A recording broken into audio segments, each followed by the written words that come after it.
Cas Mudde, Populism, a very short introduction.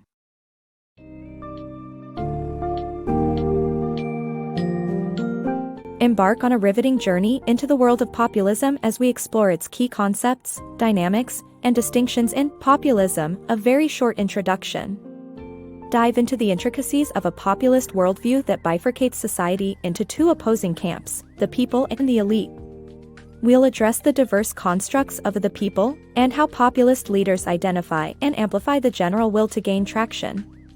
Discover various populist movements in different regions and their unique host ideologies, alongside an insightful examination of the charismatic populist leadership style and tactics involved in mobilizing the masses.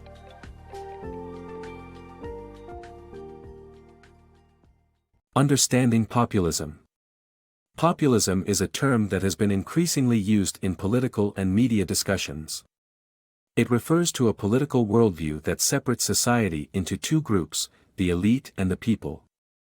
Populist policies maintain that the general will of the people should dictate the political landscape.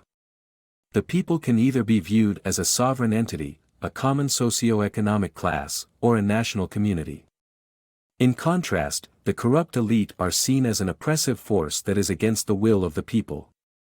Populism also refers to a shared general will among the masses to bring about positive change. In this light, populist leaders are those who accurately identify and resonate with this general will of the people. Host ideologies and populist movements. Left and right-wing populist movements differ in their ideologies that provide a framework for their goals and actions. Examining host ideologies that attach to populism throws light on the characteristics of such movements.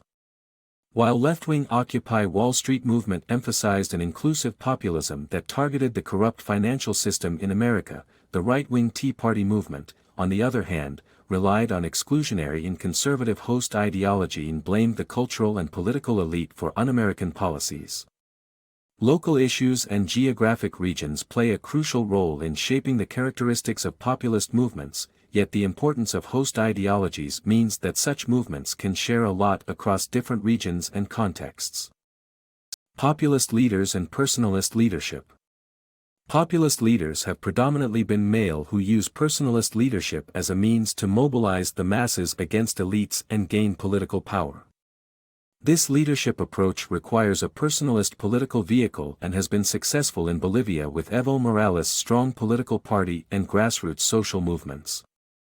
However, in Peru, Alberto Fujimori's personalist political vehicle, Change 90, led to his downfall as he was forced to bribe MPs. The characteristics of a strong populist leader.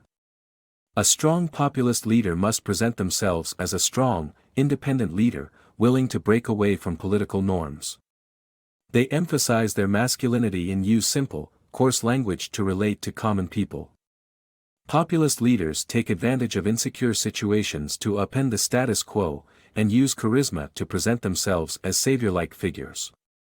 Understanding the rise of populism. Populism is on the rise in Western countries, and to combat it, it's crucial to understand how it's activated. Populist attitudes often arise from failed establishment politics after events such as the financial crisis of 2007 to 2008. When politicians are perceived to have abandoned their voters, populists can easily discredit the status quo, creating a breeding ground for anti-establishment movements. Media attention also plays a key role in populism. In Finland, the True Finns party was able to gain significant support by attaching their anti-immigration stance to a corruption scandal that had been widely reported in the press. To counter populist activation, establishment parties must be more transparent and accountable. By accepting responsibility for their failures and openly addressing the grievances of voters, mainstream parties can demonstrate that they are sincere about enacting the general will of the people. Including populist parties in governing coalitions can also help bridge divides and prove that established politicians are working towards the common good.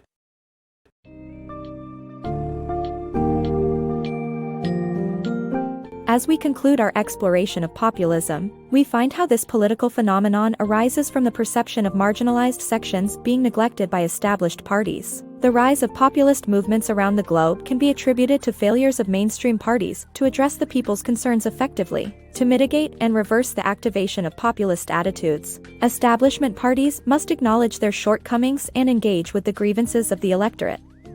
Transparency, openness, and responsiveness towards public sentiment are essential in negating the allure of charismatic populist leaders.